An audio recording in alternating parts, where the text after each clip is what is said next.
ओम शांति। आज 21 सितंबर 2021 के ईश्वरीय महावाक्य एक नजर मुरली की मुख्य पॉइंट्स पर। बाबा ने कहा, नाम रूप से न्यारी कोई चीज होती नहीं। आत्मा और परमात्मा को भी नाम रूप से न्यारा नहीं कहेंगे। बाबा कहते हैं, मैं अहल्याओं, गणिकाओं, कुब्जाओं का उद्धार करता हूँ। मनुष्य तो बाप के लिए कह देते, दुख भी वह देता, सुख भी वह देता। बाबा को कहते हैं, दुख हरता, सुख करता। मैं बच्चों को दुख कैसे दे सकता? बाबा ने कहा, आत्मा में एक बार रिकॉर्ड भर जाता, फिर वही चलता है, कितना भी रिपीट करो। नई चीज पुरानी दिखाई देने लगती है तो उसे खलास किया जाता है। ग्रंथ में गुरु नानक के भी अक्षर है, असंख्य चोर हरामखोर बाप आकर मुत पलिती कपड़े धोते हैं। ये कयामत का समय है, सब मरे पड़े हैं, ज्योति बूझी हुई है। माया ने काम चिता पर बिठाकर कब्र दाखिल कर दिया है। तुम गुलगुल पूज्य थे, 84 जन्म बाद पुजारी बने हो। बाबा ने कहा कि ओपिनियन लेते रहो कि ईश्वर सर्वव्यापी नहीं है। गीता का भगवान शिव है, न कि कृष्ण। पूछो, भगवान किसको कहा जाता है, निराकार को व साकार को? सुख कहाँ हो सकता? दूसरे जन्म में। बाबा रावण के दुख से लिबरेट करते हैं। माला क्या है कोई को पता नहीं, ऐसे ही फेरते रहते हैं। बाबा ने कहा, माला है 16,108, उसमें फूल है शिव बाबा और युगल दाना है ब्रह्मा और सरस्वती। ब्रह्मा बाबा मंदिर जाते थे तो माला फेरते थे। भारत प्रिंस था, अभी बेघर, फिर प्रिंस बनते हैं। कांटों को फूल बनाने में आता हूँ। जो स्वर्ग के लायक नहीं, वह विकारों को छोड़ नहीं सकते। विकार पॉइजन है, यह एक जन्म छोड़ो विकारों को। विकार बीड़ी सिगरेट बिना रह नहीं सकते। तुम्हें सच्ची कथा सुन, नर से नारायण बनना है। और लास्ट में बाबा ने कहा, 1 सेकेंड के दृढ़ संकल्प से स्वयं को और विश्व को परिवर्तन करना है। रूहानियत की शक्ति से परिवर्तन करना है। स्व परिवर्तन के लिए समझे मैं आत्मा हूँ, विश्व परिवर्तन के लिए समझे मैं विश्व की आधार मूर्त और उद्धार मूर्त हूँ। अब सुनते हैं महावाक्यों को विस्तार से। मुरली का सार है, मीठे बच्चे, नाम रूप से न्यारी कोई भी चीज नहीं होती। आत्मा व परमात्मा को भी नाम रूप से न्यारा नहीं कहेंगे, उसमें भी अविनाशी पाठ नूंदा हुआ है। प्रश्न, शिव बाबा को भोलानाथ कहकर याद करते, उसे भोला क्यों कहा है? उत्तर, क्योंकि बाप ही अहल्याओं, गणिकाओं, कुब्जाओं का उद्धार करते हैं। उन्हें विश्व की राजाई का वर्षा दे देते। मनुष्य तो बाप के लिए कह देते, दुख भी वह देता, सुख भी वह देता। परंतु बाबा कहते हैं, मैं तो तुम बच्चों के लिए सुख का राज्य स्थापन करता हूँ। मुझे दुख हरता, सुख करता कहा गया है। विचार करो कि मैं बाप और अपने बच्चों को दुख कैसे दे सकता हूँ। गीत है, दूर देश का रहने वाला आया देश पर आया। ओम शांति। रूहानी बच्चों ने गीत सुना, अर्थात रूहों ने इस शरीर की कान रूपी कर्मेंद्र द्वारा गीत सुना। दूर देश से मुसाफिर आया है। तुम सब मुसाफिर हो ना? जो सब मनुष्य मात्र आत्माएं है, वह सभी मुसाफिर है। आत्माओं का कोई भी घर नहीं है। आत्मा है निराकार। निराकारी दुनिया में रहने वाली निराकार आत्माएं है। उसको कहा जाता है निराकारी आत्माओं का घर, देश वालों। इसको जीव आत्माओं का देश कहा जाता है। वह है आत्माओं का देश। फिर जब आत्माएं यहाँ आकर शरीर में प्रवेश करती है तो निराकार से साकार बन जाती। ऐसे नहीं कि आत्मा का कोई रूप नहीं है, रूप भी जरूर है, नाम भी है। इतनी छोटी आत्मा कितना पार्ट बजाती है इस शरीर द्वारा। हर एक आत्मा में पार्ट बजाने का कितना रिकॉर्ड भरा हुआ है। रिकॉर्ड एक बार भर जाता है, फिर कितना भी रिपीट करो वही चलेगा। वैसे आत्मा इस शरीर के अंदर रिकॉर्ड है, उसमें 84 जन्मों का सारा पार्ट भरा हुआ है। जैसे आत्मा निराकार है, वैसे बाप भी निराकार है। कहाँ कहाँ शास्त्रों में लिख दिया है वह नाम रूप से न्यारा है, परंतु नाम रूप से न्यारी कोई वस्तु होती नहीं। आकाश भी पोलार है, नाम रूप तो है ना, बिगर नाम के कोई भी चीज होती नहीं। मनुष्य समझते हैं परम पिता नाम रूप से न्यारा है। अगर नाम नहीं तो रूप भी नहीं, देश भी नहीं, फिर तो कुछ भी नहीं हो सकता। बुलाते भी है दूर देश का रहने वाला परम पिता परमात्मा। अब दूर देश में आत्मा ही रहती है, यह साकार देश है, इसमें दो का राज्य चलता है, राम राज्य और रावण राज्य। आधा कल्प है राम राज्य, आधा कल्प है रावण राज्य। यह बच्चों को समझाया गया है कि सतयुग से ईश्वरीय राज्य शुरू होता है। राम राज्य स्थापन करने वाला परमपिता परमात्मा है, वह कभी रावण राज्य स्थापन कर न सके। बाप बच्चों के लिए कभी दुख का राज्य थोड़े बनाएंगे। कहते हैं ईश्वर ही दुख सुख देते हैं। बाप कहते हैं मैं बच्चों को दुख कैसे दे सकता हूँ, मेरा तो नाम ही है दुख करता सुख करता। यह तो मनुष्यों की भूल है, ईश्वर कभी दुख नहीं देंगे। इस समय है ही दुख धाम। आधा कल्प रावण राज्य में दुख ही मिलता है, सुख की रति नहीं। सुख धाम में कभी दुख होता नहीं। बाप स्वर्ग का रचयिता है, अभी तुम हो संगम पर। इनको नई दुनिया तो कोई भी नहीं कहेंगे, नई दुनिया का नाम ही है स्वर्ग, वही फिर पुरानी दुनिया बनती है। नई चीज जब पुरानी खराब दिखाई पड़ती है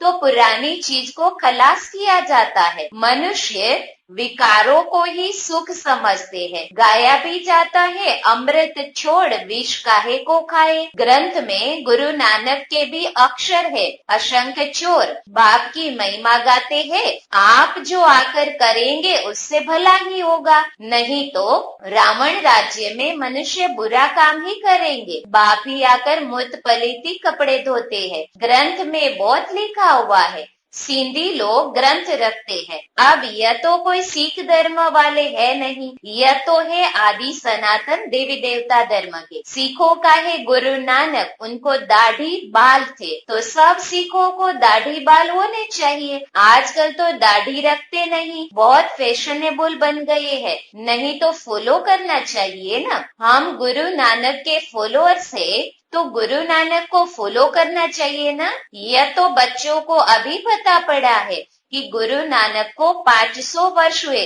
फिर कब आएंगे?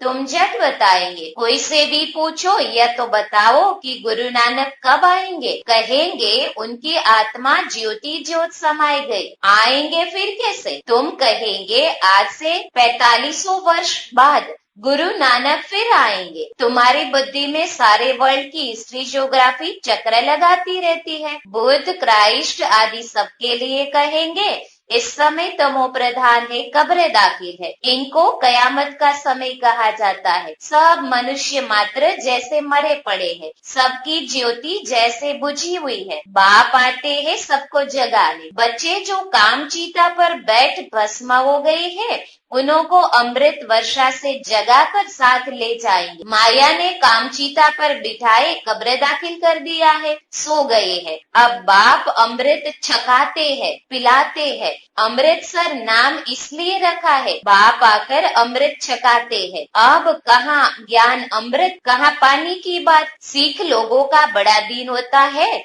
तो बड़े धूमधाम से तालाब को साफ करते हैं, मिट्टी निकालते हैं, इसलिए नाम ही रखा है अमृतसर, अमृत का तालाब। अब गुरु नानक साहेब तो कोई ज्ञान सागर है नहीं, उसने भी बाप की महिमा की है। खुद कहते हैं एको ओंकार सत्य नाम, वह सदैव सच बोलने वाला है। सत्यनारायण की कथा है ना, सिंधुवर्ती लोग बाहर जाते हैं तो सत्यनारायण की कथा कराते हैं, समझते हैं सत्यनारायण की कथा से सेफ्टी से पार हो जाएंगे। अमर कथा, तीसरी की कथा, कितनी भक्ति मार्ग में कथाएं सुनते आए हैं। कहते हैं शंकर ने पार्वती को कथा सुनाई, वह तो सूक्ष्म वतन में रहने वाला वहाँ फिर कथा कौन सी सुनाई? यह सब बातें बाप बेट समझाते हैं। वास्तव में तुमको अमर कथा सुनाकर अमर लोक में मैं ले जाने आया हूँ, मृत्यु लोक से अमर लोक में मैं ले जाता हूँ। बाकी सूक्ष्म वतन में पार्वती ने क्या दोष किया जो आकर उनको कथा सुनाएंगे? अभी तुम समझते हो हम नर से नारायण, नारी से लक्ष्मी बनते हैं। यह है अमर लोक में जाने के लिए सच्ची सत्यनारायण की कथा, तीसरी की कथा। तुम आत्माओं को अब ज्ञान का तीसरा नेत्र मिला है। बाप समझाते हैं तुम ही गुलगुल पूज्य थे, फिर 84 जन्मों के बाद तुम ही पुजारी बने हो, इसलिए गाया हुआ है आपे ही पूज्य, आपे ही पुजारी। बाप कहते हैं मैं तो सदैव पूज्य हूँ, तुमको आकर पुजारी से पूज्य बनाता हूँ। कहते हैं हे राम आकर हमको पावन बनाओ। सब भगत पुकारते हैं, आत्मा पुकारती है ना, हे पतित पावन। अभी तुम समझते हो कि गीता कोई कृष्ण ने नहीं सुनाई है। पावन बनाने वाला एक ही परमपिता परमात्मा है, एक ही राम।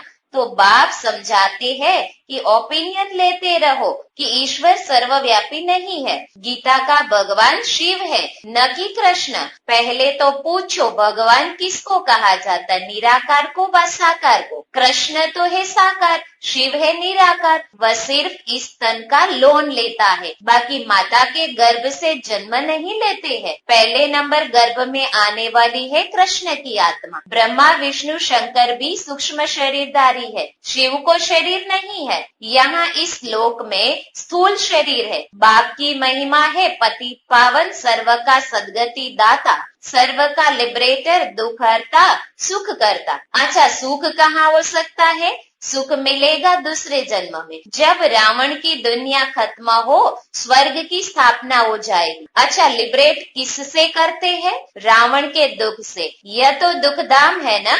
अच्छा, फिर गाइड भी बनते हैं। यह शरीर तो यहाँ ही खत्म हो जाते हैं, बाकी आत्माओं को ले जाते हैं, सबको दुख से छुड़ाए, पवित्र बनाए, घर ले जाते हैं। मनुष्य जब शादी करके आते हैं तो पहले होता है पति, पीछे होती है ब्राइड, फिर बारात होती है। अब तुम्हारी माला भी ऐसी ही है। ऊपर में है शिव बाबा फूल, पहले फूल को नमस्कार करेंगे, फिर युगल दाना ब्रह्मा सरस्वती, फिर हो तुम जो बाबा के मददगार बच्चे हो। फूल शिव बाबा की याद से ही सूर्यवंशी विष्णु की माला बनी है। ब्रह्मा सरस्वती सो लक्ष्मी नारायण बनते हैं। देवता क्षत्रिय, फिर शूद्र से ब्राह्मण बन यह नॉलेज लेकर लक्ष्मी नारायण बनते हैं। यह माला उन्हों की बनी हुई है। यह ब्रह्मा सरस्वती ही राजा रानी बनेंगे। उन्होंने मेहनत की है तब पूजे जाते हैं। कोई को पता नहीं है कि माला क्या चीज है, ऐसे ही माला फेरते रहते हैं।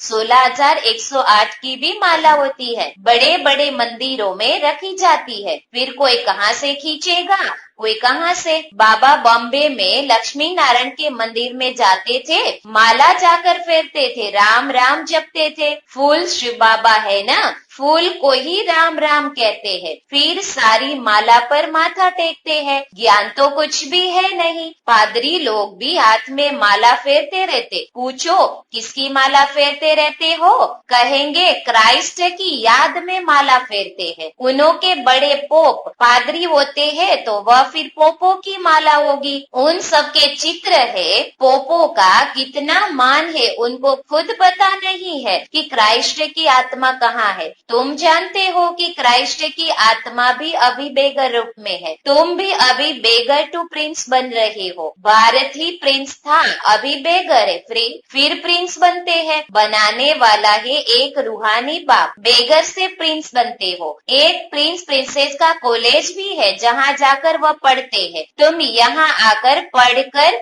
21 जन्मों के लिए प्रिंस प्रिंसेस स्वर्ग में बनते हो। नॉलेज से तुम मनुष्य से देवता बनते हो। अभी तुम समझते हो जो श्री कृष्ण सतयुग का प्रिंस था सो 84 जन्मों के बाद बेघर बना है। 5000 वर्ष पहले देवी देवताएं कितने साहूकार थे, अभी वही कंगाल बेघर बने हैं। यह बातें सिर्फ तुम ही सुन सकते हो। भगवान वाच्य व सबका फादर है, तुम गॉड आदर से सुनते हो। गीता में सिर्फ भूल यह कर दी है जो शिव भगवान वाच के बदले कृष्ण भगवान वाच नाम डाल दिया है, इसलिए गाया जाता है झूठी दुनिया। इस समय सारी दुनिया कांटों का जंगल बन गई है। बॉम्बे में बबुलनाथ का मंदिर है, बाप आकर इन कांटों को फूल बनाते हैं। सब एक दो को कांटा लगाते हैं अर्थात काम कटारी चलाते हैं, इसलिए इनको कांटों का जंगल कहा जाता है। सतयुग को गार्डन ऑफ अल्लाह कहा जाता है। वही फ्लावर्स कांटे बनते हैं, फिर कांटों से फूल बनते हैं। सतयुग में कभी रावण को नहीं जलाते।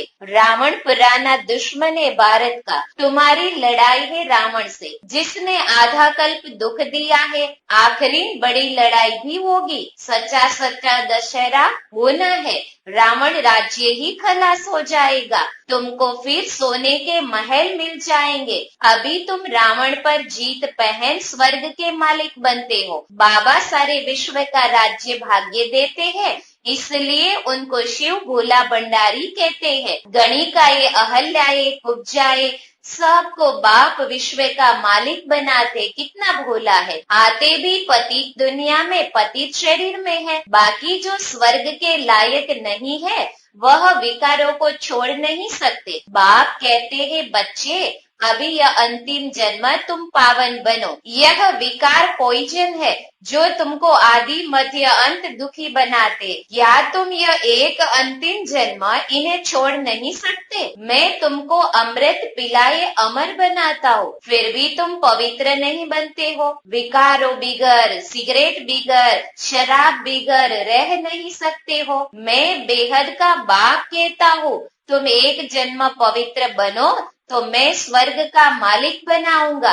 तुम जानते हो बाप आया ही है सारी दुनिया को दुख से लिबरेट कर सुखधाम शांति धाम में ले चलने। अभी सब धर्मों का विनाश हो जाएगा। एक आदि सनातन देवी देवता धर्म की स्थापना होती है। ग्रंथ में भी परम पिता परमात्मा को अकाल मूर्त कहते हैं। बाप है महाकाल, वह काल तो एक दो को ले जाएंगे, मैं तो सब आत्माओं को ले जाऊंगा, इसलिए महाकाल कहते हैं। अच्छा मीठे मीठे सिकीलते बच्चों प्रति माता पिता बाप दादा का याद प्यार और गुड मॉर्निंग। रूहानी बाप की रूहानी बच्चों को नमस्ते।